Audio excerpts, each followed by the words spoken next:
Hi, I'm Erin Gallagher, Interim Executive Director of This Is My Brave, and we're so excited to present to you this season of Our Turn to Talk, a podcast featuring young people who understand how important it is to talk about mental health. At This Is My Brave, we know that storytelling saves lives. We hope that this podcast inspires you to be brave with us and to start brave conversations with your family and friends.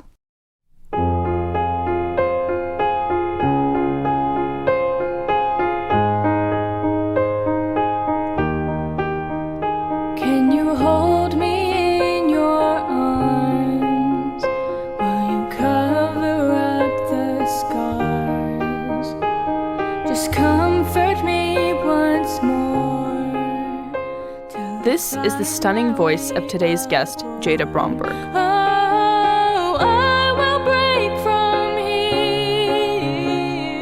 I won't cover. It's a song she wrote called I Will. I won't hide away. It's my chance for me to stay. Music has been a part of Jada's life for as long as she can remember. I've been singing my entire life, and I joined chorus when I was in 4th grade, and I've been doing it ever since. As much as Jada embraced music growing up, it wasn't always harmonious. When I was feeling really depressed, I would play piano and I would sing. I would feel like I had a terrible voice because just everything felt negative in that moment. This negativity seeped into other parts of her life. I stopped hanging out with friends.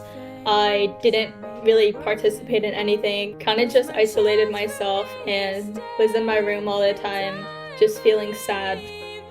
And although music wasn't lifting her spirits at that moment, Jada found it to be a powerful form of therapy. And as we will learn, music helped in her search for identity, something that's still a bit of a mystery to her. I come from a line of black and white picture photographs. I cannot. This is Our Turn to Talk, a place for young people to talk about mental health and how we're the generation to finally put our well-being first. I'm Anastasia Vlasova. I'm 19 and a freshman at NYU. Jada Bromberg is 18 years old and lives in Fairfax, Virginia. And, as she tells it, she grew up a happy, adventurous kid. I was always looking for something new to do. I would get so excited about seeing friends and play dates and all that, and I loved to dress up in costumes all year long, not just Halloween. Yeah, I was just very cheerful and energetic. Do you have a specific memory that kind of encapsulates your whole personality as a kid? Well, in my elementary school, we had a carnival every year. I remember doing a cakewalk, and I baked something for it. And I know every year I did the cakewalk, but I never won because it was really hard to win a cakewalk. And I remember one year I won, and I was just super excited, and I got to go out to the table and pick whatever dessert I wanted. And it was just a very exciting event, I guess, because, food. Ah, yes, food. I also love baking, and basically all desserts. But things started to change as Jada entered middle school. I was really excited to go into middle school. I was excited just to be in a different school and different environment than I was in before. But I got very unmotivated to do things, and so that changed over time. I had started to just get very exhausted from anything. And I just lacked motivation to do things, go out with friends, continue doing any extracurricular activities and stuff. How did others around you react during that time? Did they also notice a difference? I remember my mom saying that I was in my room a lot. I just spent a lot of time in my room by myself. I'm not even sure what I did, but both my parents kind of wanted to give me space because it's like, oh, teen years. And that's what I thought. I was just like, I guess this is what it's like to be a teenager. I just get bored of things, and this is life. Like, you're excited as a kid, and as you grow up it kind of just gets old, is kind of what my mindset was at the time. Exhausted, unmotivated, bored, and uninspired. These are all normal things to feel sometimes. We all do. But when these feelings persist day after day, sometimes there's something deeper happening. Jada finally saw a therapist and understood what she was up against: depression and anxiety. I didn't know at first that I was experiencing things with my mental health, but now that I look back, I can see that I was struggling for a few months before I started to realize that something was going on and go get help. But Jada's story is a bit more complicated. So my parents are Caucasian, and kind of just looking around, especially as I get older, when parents are at school. I just remember last year I had this rehearsal for a show I was doing for chorus, and I was kind of sitting in the hallway and parents were roaming around, and there were a few people in my group and their parents were there, their mothers specifically, and I would look over and I would just be like, oh my God, they look just like each other. And to me, I just felt like, wow, I don't have that. Jada's parents adopted her from China when she was a little over a year old. Was told I was left under a tree in China. And of course, she has questions. In adoption, just as it is, like all the things that I think about that other people don't even have to begin to think about because they just are born with that. Basic things that many of us take for granted. I don't know what time I was born. I believe that I was born on the birthday I was told, but you don't know for sure. And so I guess that's just upsetting sometimes because it's just hard feeling like you don't have pretty much like your own rights of what you learn when you're a child. I feel like a lot of different parts are missing. Just where I came from, the way I look, where I get my traits from. And I guess it's just because I don't have the biological factors, I don't have any like information. I started to question my identity, which is when I started to want to know more about where I came from and who my birth parents are. The fact that Jada was an orphan was no secret. I always knew I was adopted. My parents told me since the moment they held me. It was nothing they wanted to keep from me, and I'm very glad for that. But what wasn't clear was how the questions around her identity were connected to her mental health struggles. For the longest time, I just thought like it had nothing to do with it. As I'm connecting pieces now, I'm realizing that there's definitely a lot of parts that do go together with that and just connect to early trauma that all adoptees have, even if it's not conscious, but I think it's becoming conscious to me now. And I'm starting to realize it and like put those pieces together. I definitely have a lot of highs and lows with processing all this stuff that has to do with my adoption. And yeah, there are times that I get really depressed or I just get very anxious. I mean, I'm anxious all the time, but makes me more anxious, I guess. While she didn't really know it was happening at first, Jada was beginning to unravel the early trauma that many adopted kids experience. That trauma can come from being separated from birth parents and also from the events that caused them to be put up for adoption or put in the foster system. Oftentimes, events that children can't remember but are still part of them can cause behavioral and mental health problems. So what prompted your decision to actually pursue this and trying to find out more about your past? Because I know you said you kind of had thoughts about it every now and then throughout the past few years, but why this year, this spring, did you decide to really go through with it? So I started searching in the spring because that's around when I started thinking about my adoption altogether. I mean, I always thought about it here and there, but it wasn't really on my mind because I always felt content with who I am and my life, and I felt like I didn't really need to know anything else. I know you were saying that there was a lot of tears and it was a lot to handle, but Do you think you could try to identify which emotions you were feeling?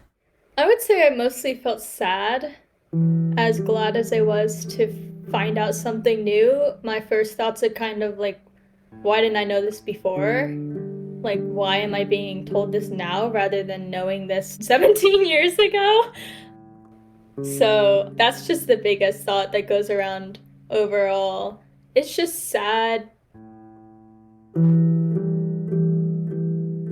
Getting information, even like little parts, like it just takes time to process all of it, and getting a lot at once will take even longer to process. So I just remember going through all of the papers and kind of just reading like what they were saying and trying to let that soak into my brain and thinking, wow, I'm being told like little parts of my life right now.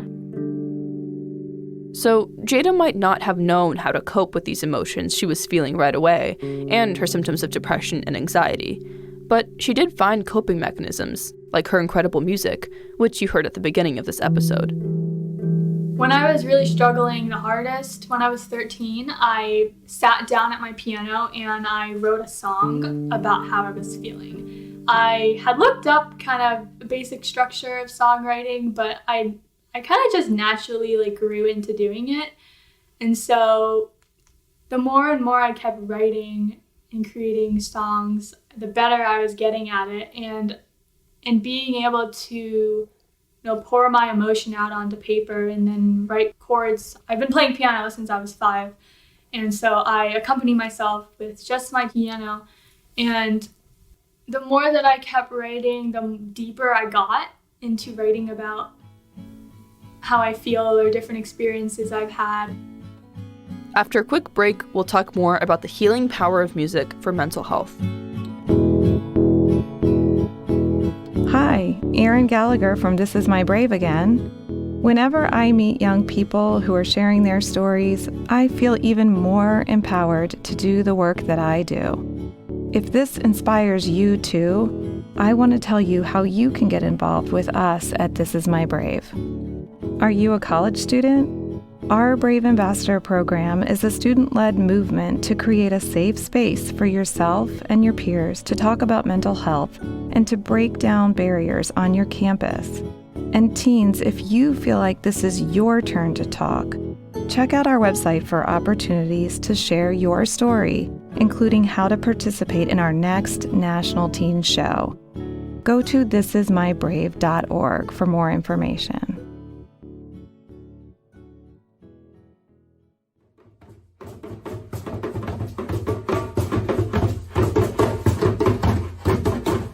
Since the beginning of time, various cultures have used drumming to release pain, to release anger.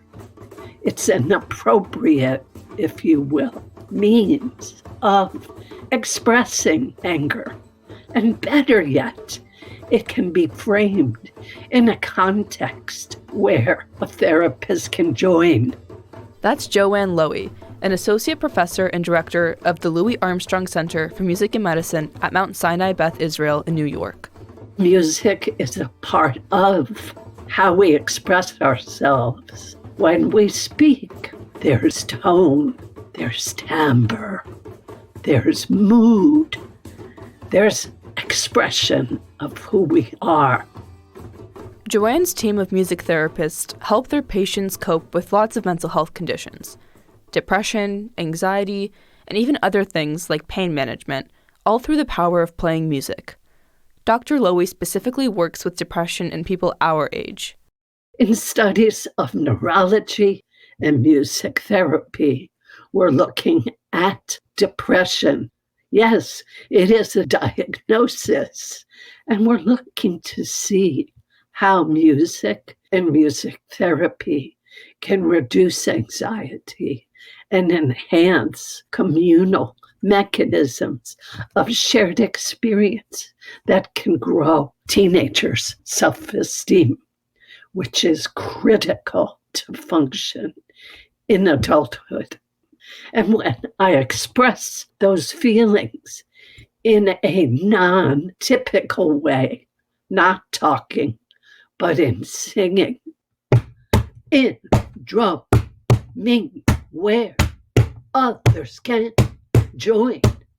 Awareness increases, responsiveness increases, shared experience brings meaningful associations. So what's different about music also is that songs can be metaphoric to something that's too private to share in words. I wish that I could be someone I recognize. It's just so easy to believe I shouldn't cry. We all have songs we sing along with, and as listeners, we each have our own understanding of what those words mean. Lying to myself, should probably get some help. I'm waiting. This is a song Jada wrote about something she's had trouble sharing outside of music. She actually performed this song for the This Is My Brave national teen show last year. My identity's lost in the fog. When it clears, I'm still here. My identity is lost in the fog.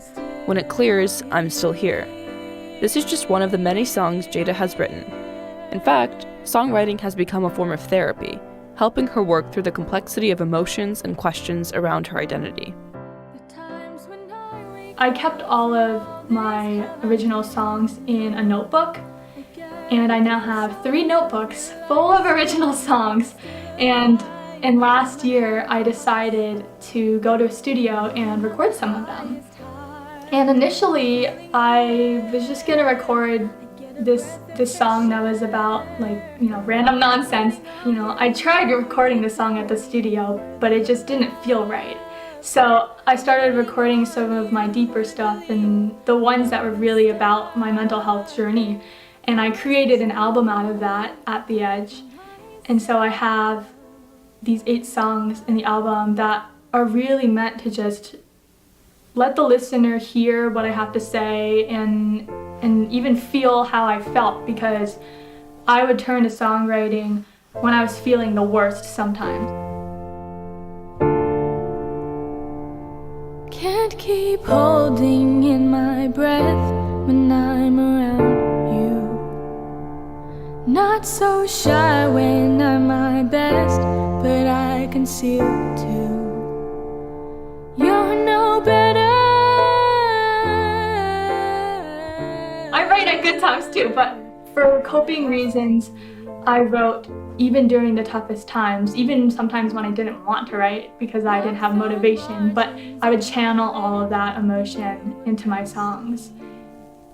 Being able to share my story through the album has been really special, because I kind of start the album off with one place that I'm in, which is more of the darker place that I was in, and then as you get through to the end of the album, the last song is Coming At You Now, and it's coming at my depression and tackling it and overcoming it, and so people who listen to my songs are able to hopefully resonate with some of what I'm saying. I can't keep hiding from you now, from you now. Sparks fly, don't want to start a fire. I won't take the punch, but I'm coming at you now.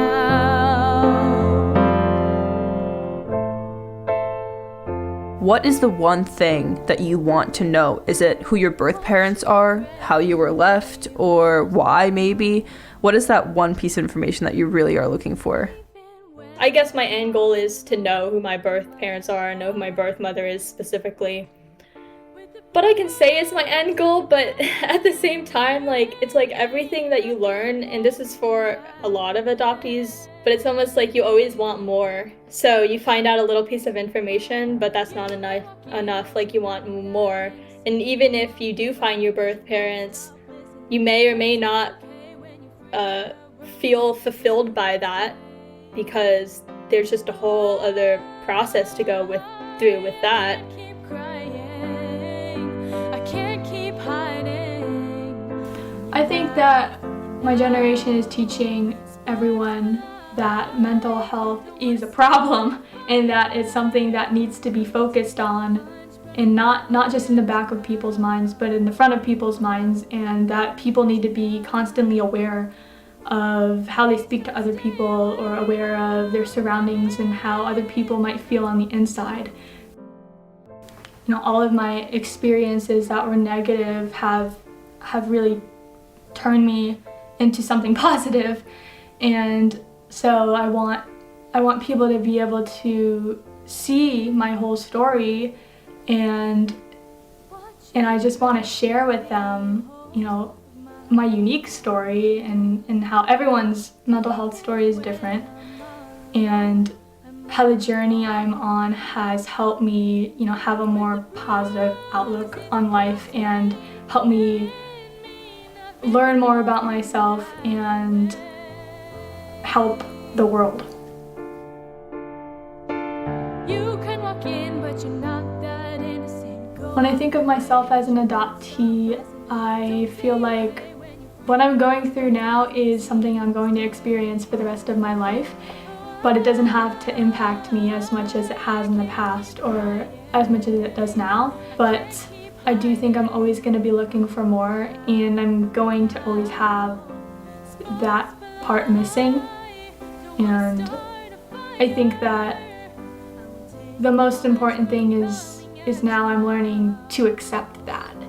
And that's really what I'm working on currently, is acceptance. Please don't stay away, I won't give in, no, not to you. I won't take the punch, but I'm coming at you now.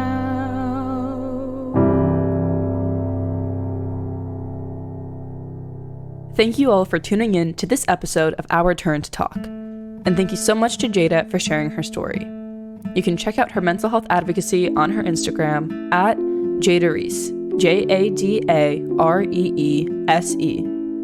You can also listen to more of her beautiful music, which is out on all streaming platforms.